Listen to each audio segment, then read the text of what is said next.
말씀 의지해서 영원토록 동일하신 예수 그리스도 한번 따라해 볼까요? 영원토록 동일하신 예수 그리스도. 다시 한번요. 시작. 영원토록 동일하신 예수 그리스도. 세상은 시시각각 변하고 있습니다. 급격한 변화를 겪고 있습니다. 변화가 얼마나 심한지 무서울 정도로 세상이 바뀌고 있습니다.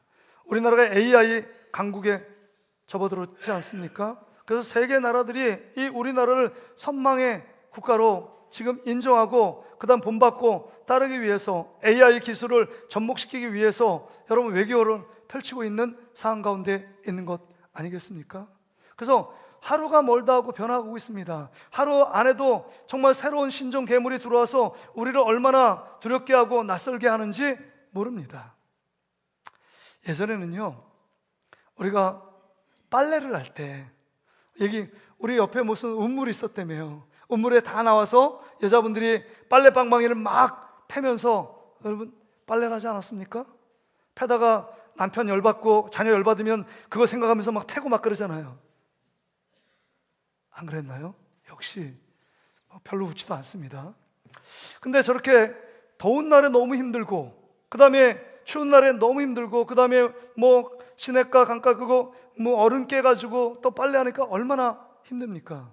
거기 보면 다 여자밖에 없어요. 남자는 어디 갔는지 몰라요. 그렇죠? 여자들만 고생하고 여자들만 막 살림만 하고 힘든 그 세월을 보냈습니다. 그래서 무엇이 개발됐느냐? 짤순이가 개발됐어요. 짤순이. 이게 뭔지 아세요? 신일 짤순이인가 한일 짤순이인가 모르는데 뭐 빨래를 막 하면 그거를 뭐야 짤순이 통에 딱 들고 한 5분간 돌리면 물이 쫙 빠지는 거예요. 물이 쫙 빠져요. 야, 신기한 여러분 발명품 아닙니까? 이것 때문에 엄청난 수고를 짜는 그 고통, 여러분 손목이 얼마나 아픈지 몰라요. 나이 드신 분들 이거 손 막 돌리려면 너무 힘들어요. 둘이서 짜고 막 난리치고 그랬잖아요. 근데 짤순이 한번 5분 쫙 돌리면 그 통에 돌리면 물이 쫙 빠집니다. 얼마나 신기하고 놀라운지 몰라요. 다 꺼내가지고요 어떻게 했습니까? 이제 빨랫줄에 막 걸어놓습니다. 근데 바람이 엄청나게 세차가 불면요 가끔가다 이 빨래가요 저 지붕 위에 올라가 있어요. 가끔. 그러니까 이게 그거 또 끄집어 내려가지고 또 빨래 개야죠. 너무 힘들었습니다. 그러니까 세상이 변화됐어요. 뭐가 나왔냐? 짤순이 다음에 세탁기가 나왔어요.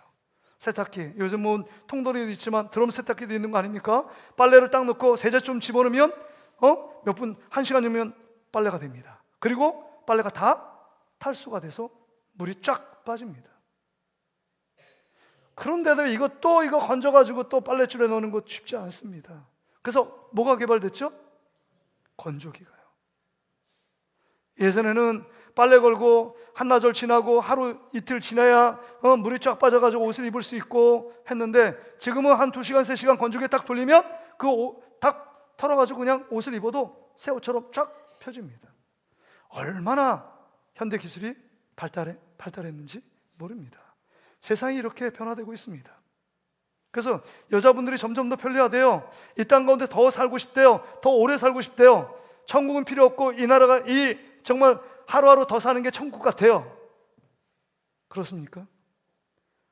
세상의 문명 얘기가 발전하면 발전할수록 우리의 삶에 편리함을 가져다 줍니다.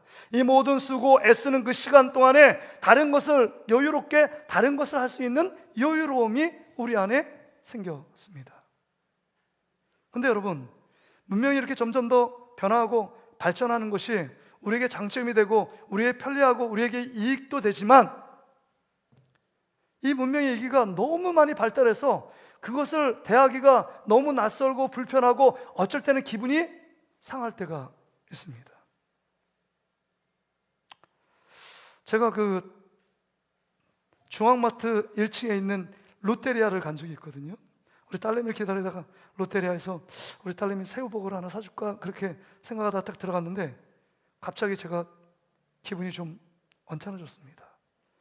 자, 새우버거 하나 주세요 딱 그랬는데 본척 망척도 안 해요. 자기 뭔가 그냥 해가지고 뭔가 일을 하고 있어요. 그들이 뭐랬는지 아세요? 자, 키오스크 있으니까 거기서 하세요. 키오스크. 갑자기 키오스크가 제 앞에 나타났습니다. 그래서 처음으로 해보는 키오스크가 어색해요. 낯설어요. 막 뭔가를 두는데 옆으로 돌려야 되고 안 나옵니다. 짜증이 나요. 뭐 이렇게 주문할 때 사람과 얼굴을 마주 대하고 친근하게 어서 오세요, 뭐 드시겠어요? 이렇게 물어봐주고 그럼 네, 불고기버거 먹겠습니다, 새우버거 먹겠습니다 이렇게 얘기해서 좀 기다리면 네, 나왔는데요, 새우버거 나왔습니다, 새우버거 2개 시키신 분 그럼 손 들고 다가가서 찾아오면 됐는데 지금 그런 시대가 아닙니다. 여러분, 어르신들 키오스크 사용 못하면 식당도 못 갑니다. 큰 식당들은 그 식당 안에 키오스크가 있고 그 다음에 카드를 결제하지 않으면 안 돼요. 커피숍도 마찬가지입니다. 고속도로 휴게소요, 키오스크로 바뀐 지 오래되었습니다. 낯선 광경이 펼쳐지고 있습니다. 어떻게 해야 되는지 참 불편해요. 예전 방식이 복고풍이 너무 좋은 것 같아요. 그냥 말하고 된장찌개 하나 주세요, 아니면 뭐 시골 우거지탕 주세요 라고 얘기했으면 되는데 지금은 얘기한다고 해서 누가 하나 반응하지 않습니다. 커피도 다 여러분 로봇가 태주는 시대입니다. 그게 더 정확하게 해주기 때문에 더 맛있대요. 지금 시대, 갑작스럽게 변화된 시대 속에 우리 어르신들이 잘 적응하지 못하는 시대에 우리가 살고 있습니다.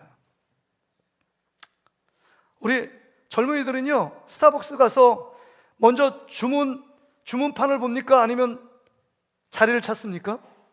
어르신들은 들어가면 뭐 주문하고 들어가는 줄 알아요. 근데 젊은이들은 뭐예요? 2층에 올라가서 좋은 자리 맞는데 혈안이들 막 달려갑니다. 그리고 딱 앉아요. 그 주문판도 없습니다. 앱으로, 모바일 앱, 핸드폰에서 스타벅스 앱으로 딱 주문합니다. 그러면 띵동 카톡에 딱 옵니다. 주문 끝났대요. 가서 찾아오면 됩니다. 전에 제 아내가 그 스타벅스 앱에 그 별명이 천사의 날개예요. 천사의 날개. 그 예전에 천사의 날개 그러면 주문을 앱으로 해놓고 그 다음 불러요. 천사의 날개분, 그러면 가가지고 좀 창피하지만 가서 살그머니 받아왔습니다. 천사의 날개. 요즘은 그런 시대 아니에요. 모바일로 주문하고 카톡에 땅 뜨면 가서 그냥 받아오면 됩니다. 번호가 주문 번호가 딱 있어요. 확인하면 됩니다. 그러니까 너무 익숙하지 않은 분들은 그것이 낯설고 어떤 면에서 점점 더 마음이 불편해요. 그 다음에 이런 거 하기 싫고 귀찮으면 그런 커피숍 안 갑니다. 점점 더 삶의 모습이, 우리 공간이 점점 더 좁아지는 것을 느끼게 됩니다. 여러분, 버스 탈 때 여러분 지갑에 열고 딱 타는데 카드 2장 찍어서 찌징 중복입니다 뭐 이렇게 나오잖아요. 근데 요새 젊은이들은 여러분 휴대폰 하나 갖고 있는 거 아시죠? 그 안에 교통카드 기능을 탑재해요. 그걸 띡 하면 띡 띠리릭 찍히고 들어갑니다. 근데 우리는요, 지갑 꺼내가지고요, 신용카드 꺼내가지고 막 중복 안 달라고 그거 그러니까 막 핸드폰 열고 그거 하다가 카드 또 떨어지고 지갑 잃어버리고 난리를 칩니다. 시대가 변했어요. 휴대폰 안에 기능에 뭐 현금카드, 신용카드뿐만 아니라 교통카드 기능이 다 됩니다. 휴대폰 안에. 그거 모르니까 우리는 휴대폰은 물건으로 갖고 다니고 또 신용카드 갖고 다니고 교통카드 갖고 다니고 막 그럽니다. 그때마다 필요할 때마다 꺼내요. 불편합니다. 근데 불편함도 정감이 있잖아요. 좀 불편해도, 좀 시간 걸려도. 근데 너무 급격한 변화되는 시대 속에서 우리가 살고 있으니까 그것을 따라가고 적응하지 못합니다. 어떨 때 보면 불편함이 그때가 좀 그립다, 그때가 좀 좋았는데, 이런 생각 들지 않으십니까? 저희 아버님이 85세가 되셔서 스마트폰을 이렇게 하는데 하루는 어머니한테 전화가 왔는데 아버님이 일하는데 아버님이 전화를 안 받으신대요. 그래도 제가 전화를 했습니다. 한 20통 했나요? 전화를 안 받아요. 그래서 우리 아버님이 벌써 85세, 치매가 오셨나? 치매 오면 전화를 잘 못 받습니다. 그래서 김종갑 장로님 제가 갔는데, 장로님 왜 전화를 안 받으셨습니까? 그러니까 전화가 요새는 전화 받는 걸 깜빡깜빡 있습니다. 또 전화를 잘 못 받습니다. 이런 얘기를 하시더라고요. 전화가 이제 못 받습니다. 장로님이. 치매 걸린 분은 이 전화기가 무슨 용도로 쓰는지 모릅니다. 기억력이 파괴됐기 때문에. 그래서 제가 어머님도 걱정하고 저도 걱정해서 가봤어요. 제 아내가 가봤는데 보니까 그 스마트폰에 우리 아버님도 모르게 취침 모드로 바꿔놓은 거예요. 던지다 보니까 자기가 원하는 것도 아니죠. 취침 모드 되니까 계속 전화해도 전화가 무음으로 떠가지고 왔는지 안 왔는지를 모르는 거예요. 뭐 한 달에 한 번씩 이렇게 그 동사무소에서 일하는 그 있잖아요. 그 공익일. 그래서 그 나가야 된다고 그 팀장분이 한 30통 전화했는데 안 받으셨다는 거예요. 그래서 어떻게 전화도 못 받으시는 분하고 일하겠냐 막 불평을 막 엄청나게 하셨다는 거예요. 우리 어머님한테, 우리 아버님한테도. 그래서 제가 치매인가 가서 봤더니 취침 모드예요. 그래서 제가 하도 이게 또 했는데 또 취침 모드로 넘어간 거예요. 우리 아내가 뭐 이렇게 막 여러 가지로 막 가르쳐 줬는데 무용지물이에요. 그래서 결론은 우리 여동생 보고, 야, 위압감 물어도 좋으니까 투지폰으로 다시금 바꿔드려라. 그래서 위압감을 물고 예전에 있는 폰 있죠?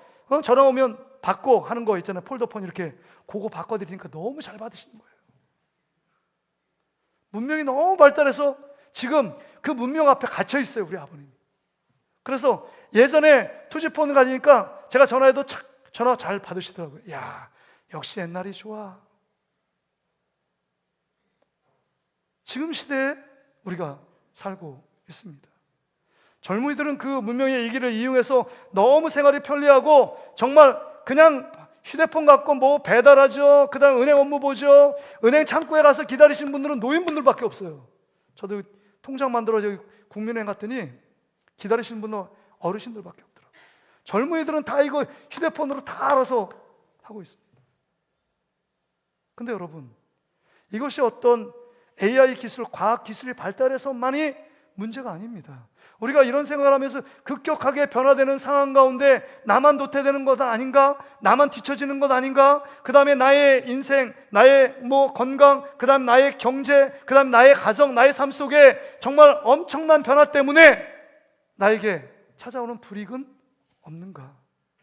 이런 걱정이 스물스물 우리 마음속에 올라옵니다. 급격한 변화 속에 적응하지 못하고 정말 외딴 섬처럼 외톨이가 되어 그냥 그것에 정말 낑낑거리며 따라가고 있는 우리의 모습들은 아닌가?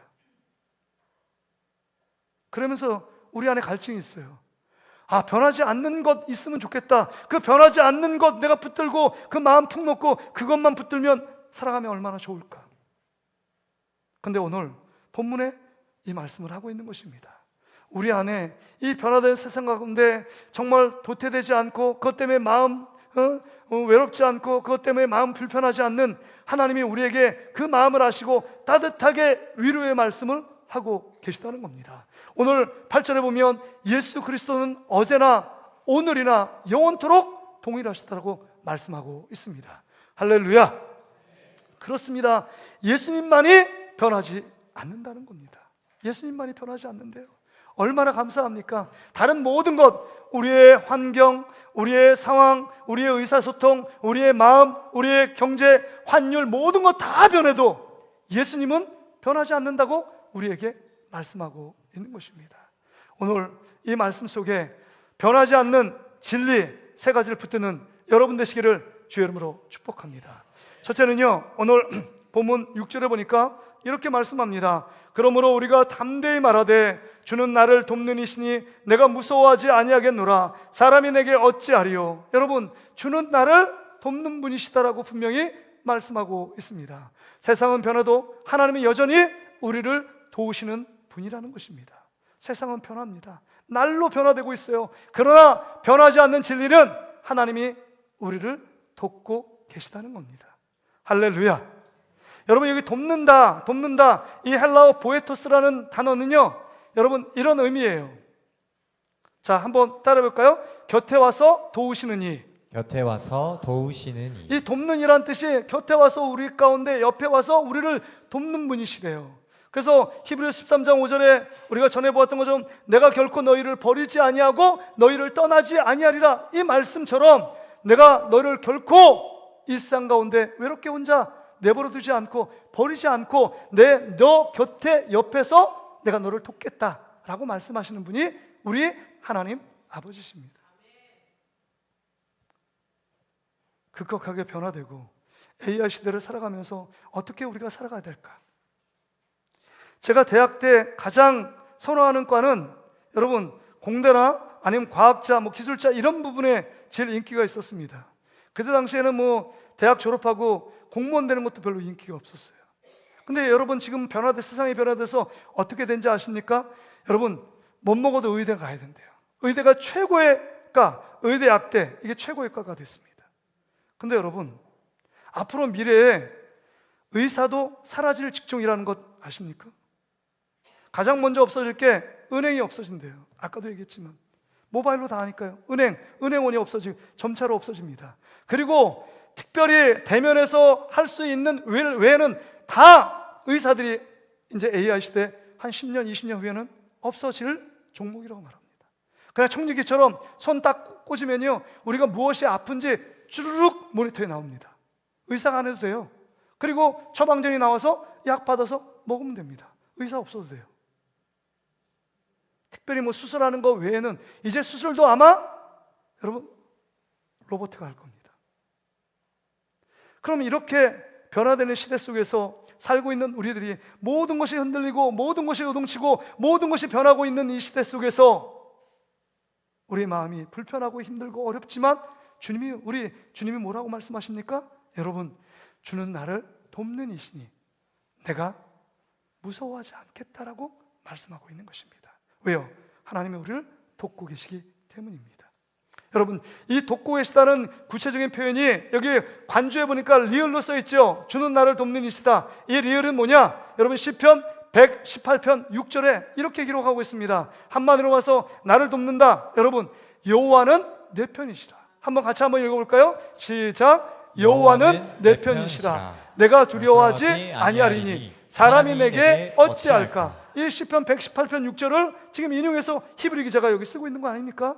그러니까 나를 돕는다는 더 구체적인 표현은 뭐예요? 하나님이 내 편이시다. 지금 우리 안에 내 편이 없잖아요. 어떤 면에서 보면 엄밀한 내 아내도 내 편이 아닌 것 같고 남편도 내 편이 아닌 것 같고 정말 사랑하는 친구들도 나를 배신하고 떠날 때 있고 어떤 이권 앞에서 여러분 마음이 바뀌잖아요. 혼란하고 외로울 때가 있습니다. 그럴 때 주님이 내 편이 되신대요. 내 편. 떠나지 않는 내 편, 나를 항상 돕고 계시고 내 옆에서 계신 그분이 한 번도 나를 떠나지 않고 한 번도 버린 적이 없는 그 하나님이 내 편이 되어 주심으로 말미암아 내 삶의 보호막이 되어 주시고 내 삶의 방파제가 되어 어떤 어려움, 어떤 환난, 어떤 위기에서도 우리를 막아준다고 약속하고 있는 줄 믿습니다. 그렇습니다. 하나님은 우리의 유일한 우리의 내 편이 되신 분입니다. 하나님이 우리의 내 편이에요. 그 성경은 계속 얘기하는 것 아닙니까? 하나님이 내 편이시고 하나님이 나를 돕고 계시고 하나님이 나의 도움이시다 라고 고백합니다. 시편 46편 1절에도 이렇게 고백합니다. 하나님은 우리의 피난처시오 힘이시니 환난 중에 만날 큰 도움이시라. 환난 중에 만날 큰 도움이 우리 하나님이라고 말씀하고 있는 것입니다. 여러분 시편 121편 1절 2절에도 이렇게 고백합니다. 1절 여러분이 한번 읽어보세요. 시작. 내가 산을 향하여 눈을 들리라. 나의 도움이 어디서 올까? 여러분 나의 도움이 없다고 보는 거예요. 모든 사람 나를 다 떠나고 내 옆에 머무는 사람 내 편이 없다고 생각하지만 여러분 2절의 말씀을 보세요. 나의 도움은 천지를 지으신 여호와께 여호와 하나님이 우리의 도움이신 줄 믿습니다. 여러분 잘 생각해 보세요. 여러분이 이 자리에 앉아 있는 것도 하나님이 여러분을 먼저 선택하시고 부르시고 성령을 주셔서 예수 그리스도를 믿게끔 하신 겁니다. 하나님이 여러분을 지금까지 인도해 주셨고 앞으로도 하나님이 인도해 가신다. 그래서 창세기부터 요한계시까지 하나님은 우리를 편애하십니다. 왜요? 내 편이 되어 주셔서 우리를 돕고 계세요. 예수 그리스도를 믿는 자를 하나님께서 견고하게 붙들어 주신다는 것입니다. 여러분 아브라함이 흉년이 들어 애굽으로 여러분 이주합니다. 이주해서 그 애굽 가운데서 자기 아내인 사라가 너무 예뻐서 누이라고 속이잖아요. 자기가 범죄하고 자기가 실수했습니다. 그럼에도 불구하고 여러분 애굽에 내려가서 하나님이 바로 왕을 혼내고 책망하십니다. 왜 아브라함의 아내 사라를 건드리려고 하느냐? 이렇게 합니다. 사고는 아브라함이 치고요, 모든 복은요 아브라함이 다 받습니다. 거기에서 수많은 재물들을 다 이끌고 오십니다. 이거 너무 편애하는 것 아닙니까, 아브라함을? 하나님은 이럴 정도로 우리 편이 되어 주셔서 어떤 상황 속에서도 위기와 고통과 환난의 그 가운데서도 하나님이 내 편이 되어 주시고 나의 도움이 되심으로 말미암아 끝까지 우리를 이끌어 가신다라고 성경은 기록하고 있는 것입니다. 제가 그 롯데리아 갔다는 얘기 했잖아요. 중앙마트에 그 1층에 롯데리아 가서 저는 간신히 이렇게 새우복을 시켰거든요. 근데 옆에서 이렇게 보는데 줄을 이렇게 쭉 서 있어요. 서 있는데 한 할아버지가 그 키오스크를 난생 처음으로 본 것 같아요. 그러니까 이게 하는데 이거 어떻게 하는지 막 뭐를 막 누르고 뭐 하는데도 이게 안 되잖아요. 자기 마음대로 움직이지 않잖아요. 근데 눈치 빠른 뒤에 있는 청년이 딱 앞에 가서 할아버지 뭐 원하세요? 그러면서 뚝뚝뚝뚝 한 3번 누르니까 됐어요. 할아버지 앉아 계시면 제가 갖다 드릴게요. 이런 얘기를 하는 거예요. 이야, 그 청년 사위 삼고 싶더라고요. 너무 괜찮더라고요. 그러니까 예, 할아버님이 연실 고개를 끄덕이면 너 청년 고마워 막 이렇게 하시더라고요. 근데 여러분, 키오스크가 불편하고 힘들어도 낯설어도 그거 모르면 그 옆에 사람한테 부탁하면 되잖아요. 사람한테 부탁하면 됩니다. 그러니까 제 자존심 체면 내려놓고 저 이거 모르는데 좀 도와주시겠어요? 이렇게 하면 되잖아요. 그럼 사람이 와서 예, 이렇게 하면 됩니다 라고 얘기해 주지 않겠습니까? 그런데 우리의 전능하신 하나님이 우리 내 편이 되어주셔서 나의 도움이 되어주셔서 우리를 환난과 어려움 가운데 우리를 이끌어 가시겠다라고 말씀해주고 있는 것입니다. 다윗이 어떤 사람이에요? 다윗이 왕이 될 때까지 사울의 엄청난 수모, 엄청난 괴로움, 생명의 위기 앞에 놓인 자 아닙니까? 그럼에도 불구하고 그 인생의 굽이굽이 환난과 엄청난 파도가 그를 엄습해왔고 그 역사의 격동기에 변화되는 그 상황 속에서 여러분, 그가 고백하는 말이 뭐예요? 시편 54편 4절에 하나님은 나를 돕는 이시며 주께서는 내 생명을 붙들어 주시는 이시니이다. 하나님은 나의 도움이시다라고 고백하고 있습니다. 다윗의 고백, 그 인생을 붙드는 그 고백이요, 그런 확신이 있었습니다. 하나님은 나의 도움이시라. 한번 따라합시다. 하나님은 나의 도움이십니다. 하나님은 나의 도움이십니다. 그렇습니다. 내가 어찌할 바를 모르고 정말 고민하며 방황하며 갈등하고 있을 때 하나님이 우리의 길이 되어서 하나님은 나의 도움이시다. 하나님은 내 편이 되어서 나를 한 번도 버리지 않고 하나님이 나를 정말 주님의 큰 사랑의 팔로, 그 전능하신 팔로 나를 안아주시고 나를 도와주시는 분이 하나님 아버지시다. 여러분, 지금 이 히브리 기자가 쓸 당시에 여러분 이 수신자들, 1차 수신자들, 이 말씀을 받는 사람들은 유대교에서 예수 그리스도를 믿는 개종한 성도들입니다. 그래서 예수님 잘 믿으려고 딱 폼을 잡고 담대하게 결심했는데 웬걸이요? 네로 황제의 핍박 때문에 주가 황제인지 주가 그리스도인지 결정하라는 것입니다. 근데 주가 예수 그리스도라고 고백하는 모든 사람들은 죽입니다. 사자굴에 던져놓습니다. 격투사와 싸움을 해서 이기면 살려두겠다는 것입니다. 말이 안 되잖아요. 싸움을 한 번도 해본 적이 없는데 어떻게 격투사, 검투사하고 어떻게 싸웁니까? 형장의 이슬로 다 사라집니다. 그 예수 그리스도를 믿는, 신실하게 믿는 사람들이요. 그리고요, 하루아침에 예수 그리스도를 믿겠다고 예수님이 나의 주인이시라고 고백하며 나아갈 때 그 가운데 그 경제 공동체에서, 길드에서 왕따가 됩니다. 넌 지금부터 너 물건 살 수도 없고 팔 수도 없어. 넌 우리 공동체에서 나가. 왕따가 됩니다. 지금 오늘 하루 먹고 살기 힘든 상황 가운데 놓여 있습니다. 그런 상황 속에서 이 히브리서 기자가 지금 환난과 고통 속에서 앞날이 보이지 않고 삶이 엄청난 변화의 소용돌이 앞에서 서 있는 그들에게 얘기합니다. 하나님은 너의 도움이시다. 주는 너를 돕는 이시다. 내가 무엇을 두려워하려? 라고 지금 고백하고 있는 것입니다. 하나님 한 분만이 우리의 도움이 되신다는 사실을 기억하는 여러분 되시기를 주의 이름으로 축복합니다. 그러게 여러분, 이게 하나님이 나의 도움이시다, 하나님만이 나를 돕고 계시고 하나님만이 내 편이시고 하나님이 내 옆에 계신다, 이 사실을 여러분 믿는다는 것 쉬운 일이 아니지만 믿고 싶습니다. 그런데 이렇게 믿는다고 말하는데 우리 마음에 의심이 생겨요. 이거 하나 믿는다고 내 삶이 변화될까? 이거 하나 믿는다고 내가 정말 주님이 도움이시라고 달려나아갈 때 삶이 완전히 변화될까? 반신반의할 때 주님이 7절의 말씀을 주시잖아요. 야, 샘플이 있어? 이런 환난, 엄청난 변화의 소용돌이 속에서 믿음을 지키며 하나님 말씀, 약속의 말씀 붙잡고 승리하며 하나님의 놀라운 기적과 능력과 고통과 환난 속에서 이긴 믿음의 사람들이 수없이 있잖아. 그 사람들을 믿음의 샘플을 봐봐. 믿음의 본보기를 한번 따라가 봐. 이렇게 말씀하고 있는 것입니다. 그래서 여러분, 두 번째, 우리는 변하지 않는 하나님의 약속의 말씀을 붙들어야 합니다. 7절 말씀을 보세요. 7절에 하나님의 말씀을 너에게 일러주고 너희를 인도하던 자들을 생각하며 그들의 행실의 결말을 주의하여 보고 그들의 믿음을 본받으라. 여기 보세요. 하나님의 말씀을 붙들고 믿음 가운데 승리했던 수많은 사람들. 그래서 히브리서 11장에 보면 믿음의 장으로 수많은 믿음의 사람들이 열거되어 있는 것 아닙니까? 아브라함부터 시작했어요. 너로 큰 민족을 이루겠다. 하나님이 약속의 말씀을 주셨습니다. 그 말씀을 붙잡고 나아갑니다. 여러분, 실수도 있고 범죄함도 있고 불순종도 있어요. 그러나 연약한 그 아브라함 가운데 계속적으로 그 말씀을 붙들게 함으로 말미암아 백세 이삭을 통하여 그 하나님이 말씀하신 그 약속의 말씀이 성취되고 있는 것입니다. 그렇습니다. 아무리 힘들고 어려워도 하나님의 약속의 말씀을 붙들고 나가는 자에게 반드시 그 말씀이 그대로 이루어지는 하나님의 축복이 있는 줄 믿습니다.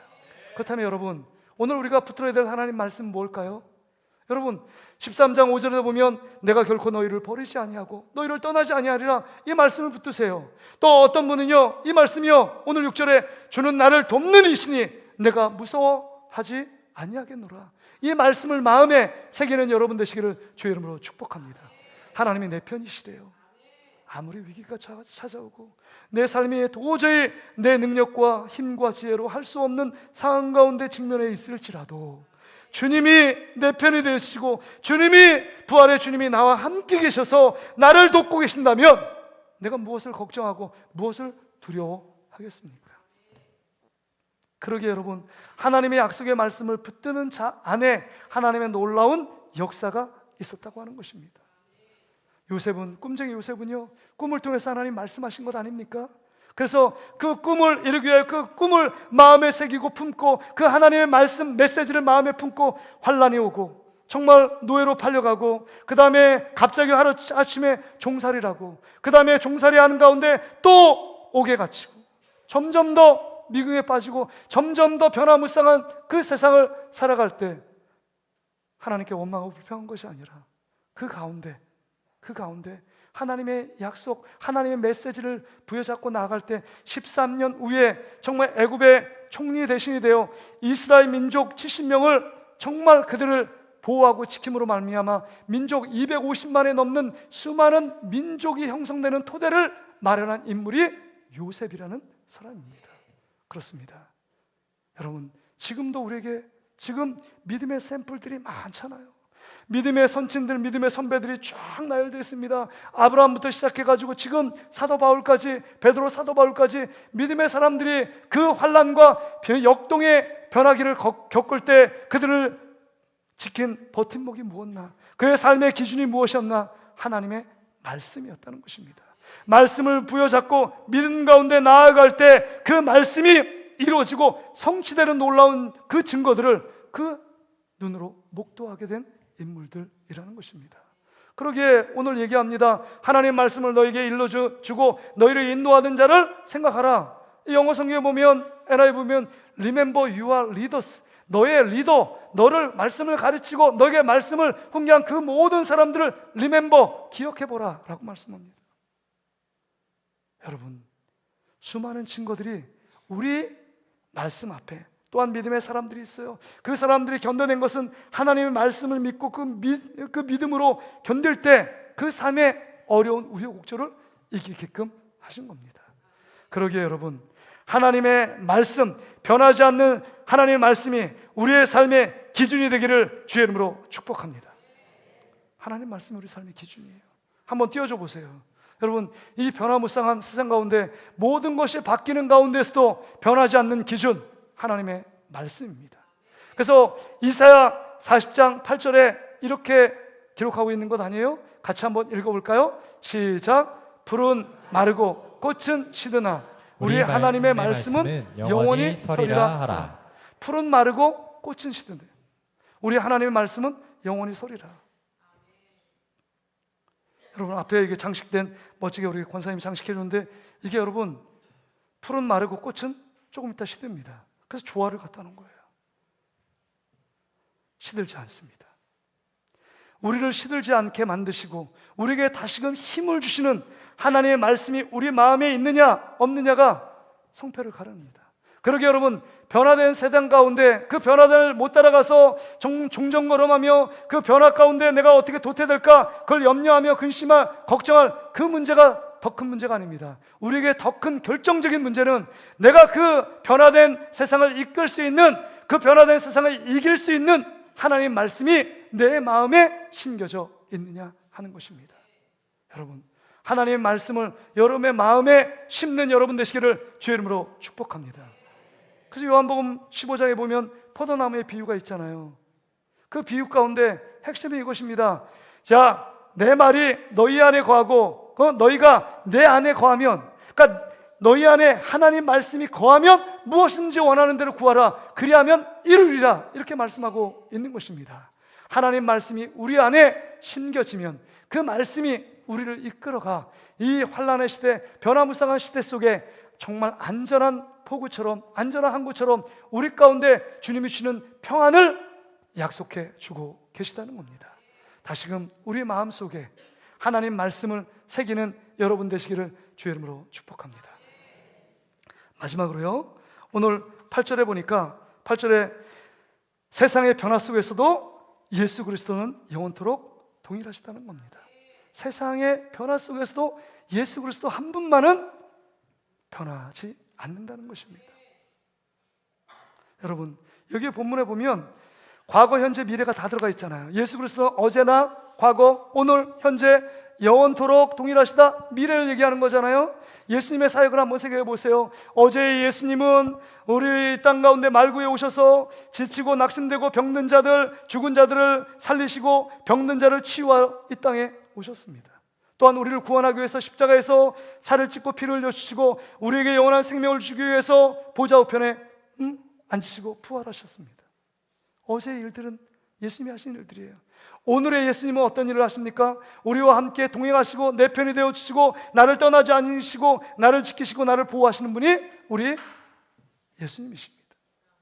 그 다음에 영원한 예수님, 미래의 예수님은 뭡니까? 우리를 보좌 우편의 하나님 나라로 인도하기 위하여 재림에 오시고 우리의 인생 가운데 하나님께서 우리의 기도를 들으시고 우리를 마땅히 하나님의 나라로 인도해 가시고 지키시는 분이 우리 예수님입니다. 그러게 여러분, 우리 인생의 해답은 예수 그리스도입니다. 우리에게 믿음을 주셨고 천국까지 주시는 분이 예수님이십니다. 그렇다면 이 변하지 않는 예수님, 우리가 계시기에 우리 마음이 든든하고 우리 마음에 기쁨이 있고 우리 마음에 평안이 있는 건 예수님이 계시기 때문입니다. 이게 누가 믿는 예수님이 아니라 내가 진짜 믿는 예수님이 내 삶의 주인이 되시고 그 예수님이 내 삶을 이끌어 가시면 무엇이 우리를 두렵게 하고 무엇이 우리를 무섭게 하겠습니까? 걱정할 거 아무것도 없다는 것입니다. 바라기는 영원토록 동일하신 예수 그리스도를 붙드는 믿음으로 살아가는 여러분 되시기를 주의 이름으로 축복합니다. 여러분, 우리가 동일하신 예수 그리스도를 믿고 있음에도 불구하고 우리는 걱정하는 것이 참 많습니다. 변하는 시대 속에서 나만 뒤처지는 않을까? 그 다음 내 노후의 삶은 안전하고 건강할까? 우리의 자녀들은 믿음을 지키며 정말 그래도 잘 살 수 있을까? 이런 걱정, 저런 걱정에 늘 잠 못 이룹니다. 목사로서의 걱정, 우리 성도들이 믿음 안에 믿음을 지키며 정말 믿음 안에 잘 믿음이 성장하며 주님이 기뻐하시는 삶을 살아갈 수 있을까? 우리의 다음 세대는 있을까? 정말 우리 가운데 정말 하나님이 채우시는 모든 부분들에 정말 부흥과 발전이 있을까? 여러 가지 제가 근심하며 걱정하는 것들이 있습니다. 그런데 여러분, 기억할 것 한 가지 있습니다. 역사는 변하고, 세상은 변하고, 문화도 변하고, 시대적인 흐름도 변하고, 그 다음에 돈의 흐름도 변하고, 모든 것들은 다 변해도 이 모든 것을 주관하고 붙드시는 분은 예수 그리스도 한 분이신 줄 믿습니다. 역사의 주관자도 하나님 예수님이시오, 그 다음에 우리의 삶의 주인도 예수 그리스도고, 우리의 교회의 주인도 예수님인 줄 믿습니다. 그러게 여러분, 우리 안에 예수 그리스도 그분을 붙들고 살아갈 때 여러분, 근심과 걱정은 떠나가고 무엇을 무서워하겠느냐 이렇게 말하고 있습니다. 왜요? 그 예수 그리스도는 어제나 오늘이라 영원토록 동일하신 분인데, 그분이 너를 돕는 분이다. 그분이 말씀을 통해서 내가 너를 사랑하고 너를 붙들고 떠나지 않겠다고 말씀하시는 그분의 말씀을 믿고 따라오라고 말씀하고 있는 것입니다. 그렇습니다. 주님이 우리의 모든 변화에 모든 것들을 붙잡고 계신 분이 주님이십니다. 아직까지 엄청난 태풍 이런 것, 우리가 인생 가운데 우리가 시시각각하고 태풍 바람들이 오잖아요. 올해도 엄청난 태풍이 왔던 기억이 별로 없는데, 여러분, 수많은 태풍들이 올라오잖아요. 그러면 바다에서 항해하는 배들이요, 침몰 직전에 있습니다. 엄청난 파도와 바람 때문에요. 바람에서 이게 더 무섭다고 하잖아요. 그런데 여러분, 사진 한번 보여주세요. 항구에 있는, 정박해 있는 저 배들은요, 파도와 전혀 상관없이 너무 안전하게 여러분 항구에 돛을 내리고 있습니다. 바람과 파도가 엄청 세대요. 너무 잔잔하잖아요. 근데 왜 그런지 아십니까? 그 이유가 뭔지 아세요? 두 번째 사진을 보여주세요. 저 앞으로 들어가서 거기에 이렇게 항구가 있는데, 이 바다 앞에 뭘 막아 있어요? 엄청난 방파제예요. 엄청난 시멘트 콘크리트를 엄청난 것을 때려붓습니다. 그리고 엄청난 파도가 넘어오지 못하도록 방파제를 막아놨기 때문에 그 안에 정박하는 배들은 안전한 것입니다. 우리 인생이 엄청난 위기가 몰려오고 엄청난 바람과 파도가 몰려올지라도 우리의 방파제 되시며 우리의 안전한 항구 되시는 예수 그리스도가 계시기 때문에 영원토록, 어제도 그 다음에 오늘도 영원토록 변함이 없으신 예수님 한 분, 그분을 붙들고 살아갈 때 우리 인생은 안전하게 거하게 될 줄 믿습니다. 그 예수 그리스도를 붙드는 여러분 되시기를 주의 이름으로 축복합니다. 우리 한번 고백할까요? 여러분 대답할 때 제가 종종 하잖아요. 여러분 대답은 예수 그리스도입니다. 우리의 해답은, 인생의 해답은 예수 그리스도예요. 우리의 죄의 문제를 해결하실 분이 누구십니까? 예수 그리스도. 어제까지 우리를 보호하신 분이 누구십니까? 예수 그리스도. 오늘도 우리의 기도를 듣고 계신 분이 누구십니까? 예수 그리스도. 우리의 미래를 책임져 주실 분이 누구십니까? 예수 그리스도. 나의 죄를 위해서 십자가에 죽으시고 부활하신 분이 누구십니까? 예수 그리스도. 우리의 자녀를 지키시고 보호하실 분이 누구십니까? 예수 그리스도. 우리의 노후를 붙들고 계시고 나를 도우신다고 말씀하시는 분이 누구십니까? 예수 그리스도. 예수 그리스도 한 분밖에 없어요. 예수 그리스도를 있는 순간 우리는 근심, 걱정, 두려움의 나락 속에 빠질 수밖에 없습니다. 준비한 게 놓은 것이 없다고요? 난 능력이 없다고요? 나는 통장에 저축을 하지 않았다고요?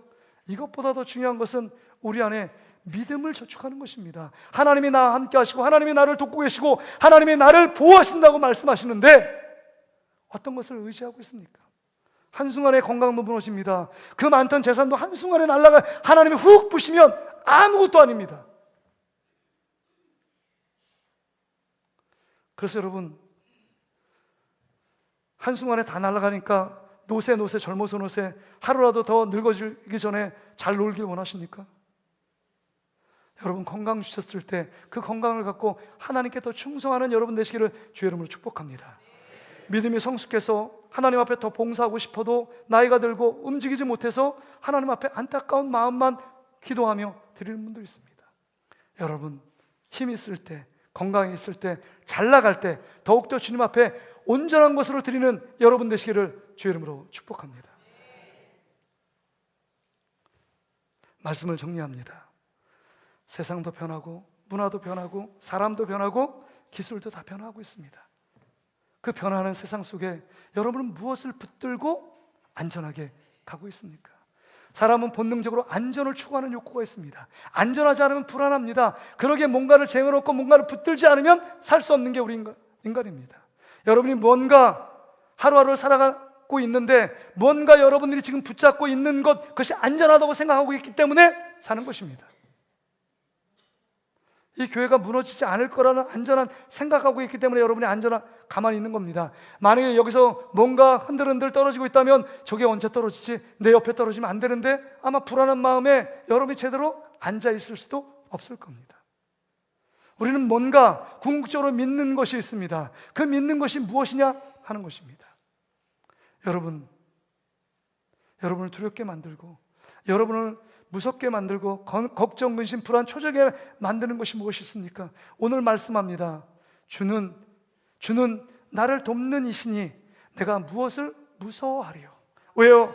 예수 그리스도가 어제나 오늘이나 영원토록 동일하신 그 분이 우리를 돕고 계시고 우리를 사랑하시고 하나님의 약속의 말씀으로 우리를 붙들고 있다는 사실을 기억하는 여러분 되시기를 주의 이름으로 축복합니다. 제가 지금 오륜교에서 시는 다니엘 기도회가 끝났는데요, 여덟째 날에 김재원 아나운서, 사랑의 교회 장로님이시더라고요. 김재원 아나운서 간증을 들었습니다. 무슨 모노드라마의 영국 배우 같아요. 백팩을 딱 차고요, 들고 왔다 갔다 하면서 막 저쪽 벽에도 붙어있고 막 그래요. 혼자서 모노드라마를 하는 것 같아요. 근데 제가 너무 놀랐습니다. 아나운서는 어떤 시트지가 있고 그거 다 있는데 한순간도 보질 않습니다. 한 54분 동안 발음도 정확할 뿐만 아니라 너무 은혜스럽게 간증을 하는 거예요. 신학자보다, 목회자보다 더 목회자예요. 산을 얘기하면서 처음에 정말 아브라함이 갔던 모리아산, 그 다음에 엘리야 갔던 갈멜산, 그 다음에 모세가 갔던 호렙산, 그 다음에 느보산 갔다가 겟세마네 갔다가 다시금 다시금 산에 올라갔다. 그 얘기를 비유하면서 자기 인생을 비유합니다. 아무것도 걱정이 없고 너무 말끔하고 너무 깨끗한 이미지의 그 김재원 아나운서 안에 간증을 들어보니까 13살 때 어머니 돌아가시고, 그 다음에 26살 결혼해서 미국 유학 갔는데 갑자기 전화 한 통을 받습니다. 불이 나게 들어오라는 겁니다. 아버지가 나 죽을 것 같다. 갑자기 유학 다 포기하고 아버지를 간호합니다. 굽이굽이 인생 가운데 걱정도 있었고 두려움도 있었고 아픔도 있었던 거예요. KBS 아나운서로 공채로 채용됩니다. 다 잘 나간 게 아니에요. 막 어디 갔는데 독도 촬영하다가 굴러떨어져 가지고 여기 막 턱관절 나가고 한 2달 동안 고통 시절을 보내기도 합니다. 근데 그분의 간증을 들으면서 한 가지가 딱 깔때기처럼 모아지는 게 있어요. 자기 인생 가운데 내가 고통과 괴로움의 시절도 있었지만 그 고통과 괴로움 때문에 하나님이 그 고통과 괴로움을 이기도록 극복하면서 정말 준비시킨 모든 과정이 하나님께 영광스럽게 쓰임받는 과정이었다라고 그는 고백합니다. 그러면서 얘기합니다. 하나님이 나의 동행자 되셨고 우리 예수님이 나를 이끌어 가셨다라고 고백합니다. 결론적으로 그 간증을 들으면 이거예요. 내가 예수 그리스도를 붙잡고 나아가는 삶인 것처럼 느껴졌는데 주님이 그 인생을, 그 김재원 장로님, 김재원 아나운서를 들어서 끝까지 인도에 가셔 굽이굽이 인생의 파도를 넘게 하시고 그 변화하는 그 물줄기 속에서도 그 가운데 견고하게 설 수 있도록 붙들어 주셨다는 것입니다. 5년간의 아침마당 하다가 갑자기 이제 아침마당에 쫙 인기가 올라갑니다. 근데 6시 내 고향이 인기가 떨어진다고 그거 살려야 된다고 5년 이후에 그 아침마당 때문에 은혜 받고 아침마당 때문에 자기가 어느 정도 입지를 세웠는데 갑자기 하루아침에 6시 내 고향을 가래요. 그 6시 내 고향 가서 그 할아버지 할머니 농촌 하는 거에 그걸 통해서 또 자기 안에 많은 유익을 얻습니다. 그리고 하루아침에 또 5년 끝나니까 다시금 아침마당을 가래요. 7년 2개월 동안 또 거기에서 59세가 되었더라고요. 끝냈습니다. 근데 지금은 주님이 나를 이끌어 가시니까 더 많은 것들로 일을 하시게 만드셨다. 교수로 재직하고, 그 다음에 말씀 통독 읽는 것으로 쓰임받고, 그 다음에 CGN TV도 나오고, 여러 가지 가는 곳곳마다 복음을 전하고 예수 그리스도를 증거하는 정말 장로로서의 삶을 살고 있다, 이런 고백을 합니다. 주님이 다 하셨다고, 주님이 다 이루셨다고. 그래서 마지막 너무 인상적인 게 그거 하나님이 이 모든 것을 하셨습니다 그리고 박수를 막 치는데, 같이 이렇게 막 칩니다. 그러면 자기가 영광 혹시라도 받을까, 자 뒤로 돌아서 같이 이렇게 박수를 막 칩니다. 그 모습이 너무 멋있어요. 지금까지 굽이굽이 인생의 고난과 어려움, 두려움도 있었지만 하나님이 그 가운데 주님이 나를 붙들으셨고 나를 인도하셔서 지금까지 오게 하셨고, 영광 받으실 분은 오직 예수님입니다 라고 고백하는 모습. 여러분의 인생의 주인은 누구십니까? 여러분 지금 무엇 때문에 압박을 받고 있습니까? 경제적인 문제입니까? 가정의 문제입니까? 자녀들의 풀리지 않는, 해결되지 않는 문제입니까? 아니면 여러 가지 얽히고 섞인 관계 문제입니까? 먼저 나를 돕고 계시는 주님을 바라보는 여러분 되시기를 주의 이름으로 축복합니다. 그 주님이 영원토록, 어제와 오늘 영원토록 동일하셔서 우리를 사랑하시고 우리를 붙드시는 그 주님께서 우리와 함께 계십니다. 믿음의 초점을 예수님께 맞추는 저와 여러분 되시기를 주의 이름으로 축복합니다. 우리 이 찬양 주님께 찬양 드리겠습니다.